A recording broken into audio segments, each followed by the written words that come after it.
Hello friends, tiger productions banner మీద నెల్లూరు పహిల్వాన్ కాంతారావు గారు SH Hussain గారితో నిర్మించిన ఒక action crime thriller Akhandudu. Super star గారి స్టామినాకి తగినట్లుగా కెరీర్ బిగినింగ్లో వచ్చినటువంటి యాక్షన్ సినిమాల్లో ఇది ఒకటి. 1970 జూలై 24న ఈ సినిమా విడుదలైంది. ఈ సినిమాకి ఈ ఏడాదితో 54 ఏళ్ళు పూర్తయ్యాయి. ఈ సినిమాకు సంబంధించి విశేషాలు చూస్తే, మొదటి రన్లో ఈ సినిమాకి అంత పెద్ద ఆదరణ దక్కలేదు, కానీ ప్రేక్షకులను ఉర్రు తొలగించినటువంటి కృష్ణ గారి సినిమాల్లో ఇది ఒకటని చెప్పొచ్చు. ప్రభాకర్ రెడ్డి, ముక్కామల గారితో పాటు రాజబాబు, అల్లూరు రామలింగయ్య, నెల్లూరు కాంతారావు గారు, ఆర్జా జనార్దన్ రావు గారు, గీతాంజలి, రమాప్రభ, ఛాయాదేవి, రావు గోపాలరావు నటించగా, దీనికి కథ సిఎస్ రావు గారు అందించారు, డైరెక్టర్ గారైన. భారతి గారు, బబ్లీ భారతి గారు ఈ సినిమాలో ముద్దు మాటలతో అలరించారు హీరోయిన్గా. తిరుపతినేని మహారథి గారు మాటలు రాయటం విశేషం. పి చలపతిరావు గారు, అంటే ఈ మధ్యనే చనిపోయినటువంటి రాజు గారి తండ్రి గారైన పి చలపతిరావు గారు దీనికి మ్యూజిక్ అందించారు. ఒక ధనవంతురైన వృద్ధురాలు ఒక కార్యక్రమంలో నాగిని డ్యాన్స్ చేసినటువంటి చిన్న అమ్మాయిని చూసినప్పుడు తన కూతురు పోలికలతో ఉండటం చూసి ఆశ్చర్యపోవడమే కాకుండా ఆ అమ్మాయి వివరాలు కనుక్కుంటుంది. కానీ ఆ అమ్మాయి తన కూతురు పోలికలతో ఎందుకు ఉంటుంది అనేది ఇంటికి పిలిపించుకున్న తర్వాత అర్థమవుతుంది. తన అభీష్టానికి వ్యతిరేకంగా ప్రేమ వివాహం చేసుకొని వేరే చోటికి వెళ్ళిపోయిన కూతురే ఈ అమ్మాయి అని తెలుసుకుంటుంది. అట్లా భారతి గారు తన అసలు ఇంటికి చేరతారు. ఆమె తన ఆస్తి అంతా కూడా ఈ మనవరాలకే రాసిస్తానని అడిగినా కూడా భారతి గారు స్పందించరు. ఎందుకంటే ప్రేమ వివాహం చేసుకుని కష్టాల్లో ఉండి చనిపోయినటువంటి తల్లిని పట్టించుకున్నప్పుడు ఇప్పుడు వచ్చిన ఆస్తి తనకెందుకు అని. కానీ ఈ ఇంట్లో ఒక గుంటనక్కల్లా చేరినటువంటి ఈ వృద్ధ జంబూకాలు ముక్కామల, జనార్దన్ రావు గారు, మన పహిల్వాన్ కాంతారావు గారు, అల్లూరు రామలింగయ్య, ఛాయాదేవి, వీరందరూ ఈ పెద్దావిడిని చంపడానికి చూస్తూ ఉంటారు ఆస్తి కనుక దక్కకపోతే. అయినా సరే తన రక్త సంబంధీకురాలు కాబట్టి ఆ ఇంట్లో ఉండటానికి భారతి గారు ఒప్పుకుంటారు.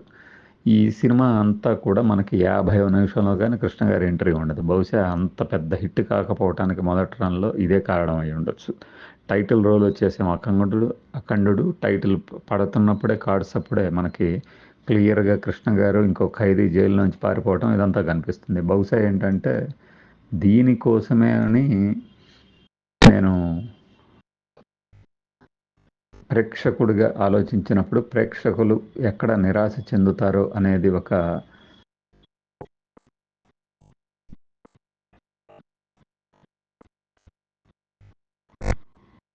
ఆలోచనతో ఈ సినిమాలో అలా పెట్టారని చెప్పేసి అర్థమవుతుంది. కృష్ణ గారు వచ్చేసి ఈ అసలు వారసురాలు ఎవరో కనుక్కోవాలి అనుకుంటున్నప్పుడు కృష్ణ గారి క్యారెక్టర్ ముందు ఆ భారతి క్యారెక్టర్ని చంపడానికి సిద్ధమవుతుంది. అలా భ్రమింపజేస్తారు. కానీ వాస్తవానికి అసలు వారసురాల్ని జయప్రదాదేవి గారికి ఆస్తికి కనిపెట్టాలి అనే ఉద్దేశంతో వచ్చిన వ్యక్తే కృష్ణ గారు. పైగా కృష్ణ గారే భారతి గారికి భావవరస అవుతారు. ఇది ఎలా అనేది ఒక ఉత్కంఠభరితమైన కథనంతో సినిమాని తీర్చిదిద్దారు డైరెక్టర్ వి రామచంద్రరావు గారు. మన కృష్ణ గారికి బాగా సన్నిహితులు.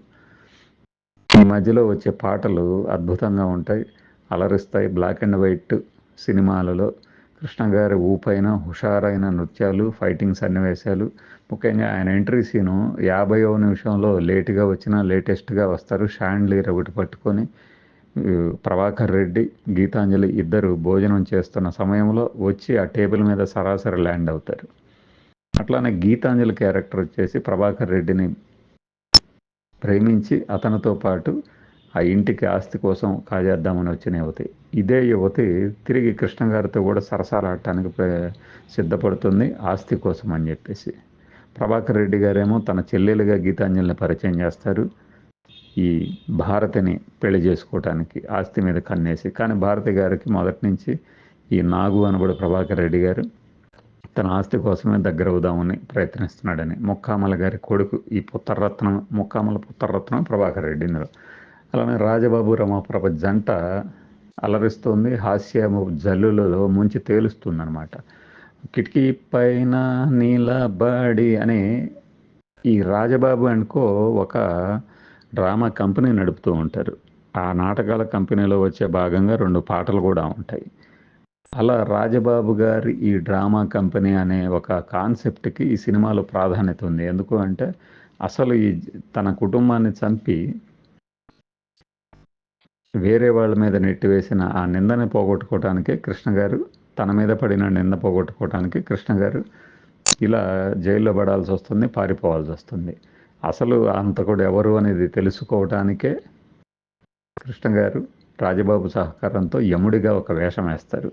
ఈ యముడిగా వేషం వేస్తారు అన్నప్పుడే గుర్తొచ్చింది నాకు. ఆ తర్వాత కాలంలో కూడా మనకి కొన్ని సినిమాల్లో ఇలాంటి బ్యాలేలు కానీ మరొకటి కానీ రామచంద్రరావు గారు కృష్ణ గారి చేత చేయించారు. ఈ యముడి పాత్రధారి సన్నివేశంలో ఉన్నప్పుడు అల్లూరి రామలింగాన్ని తీసుకెళ్ళి నిజంగానే యమలోకానికి గెలిచానా అన్నప్పుడు వేరే వారి చేత డబ్బింగ్ చెప్పించారు కృష్ణ గారికి. ఒక సూపర్ స్టార్కి వేరే వాయిస్ ఇవ్వడం అనేది ఇదే ఫస్ట్ అండ్ లాస్ట్. కెరీర్ బిగినింగ్లో చేశారు, ఆ తర్వాత ఎక్కడా చేయలేదు. ఇది అఖండుడు మూవీ సినిమాకి సంబంధించిన విషయం. అయితే భారతి గారు చాలా ముద్దు ముద్దు మాటలతో ఆకట్టుకుంటారు ప్రేక్షకులని, ఫ్యాన్స్ని, యూత్ని ముఖ్యంగా. అప్పట్లో చాలామంది ఆమెకి ఫ్యాన్స్ ఏర్పడే ఉంటారు ఈ సినిమా తర్వాత కానీ ముందు కానీ. అఖండుడు సినిమా శ్రీరామ థియేటర్ విజయవాడలో 28 రోజులు, చిత్రాలయ థియేటర్లో వైజాగ్లో 28 రోజులు, హైదరాబాద్ సంగం థియేటర్లో 14 రోజులు డైరెక్టర్ అనగా షిఫ్టులతో 50 రోజులకు పైగా నడిచిన ఒక అద్భుతమైన అలరించే యాక్షన్ క్రైమ్ థ్రిల్లర్ అఖండుడు. ఈ అఖండుడు కనీసము అప్పుడు పెట్టిన పెట్టుబడికి రూపాయికి రూపాయి లాభం తీసుకొచ్చినటువంటి సినిమాగా చెప్తారు. Thanks for watching this video. By.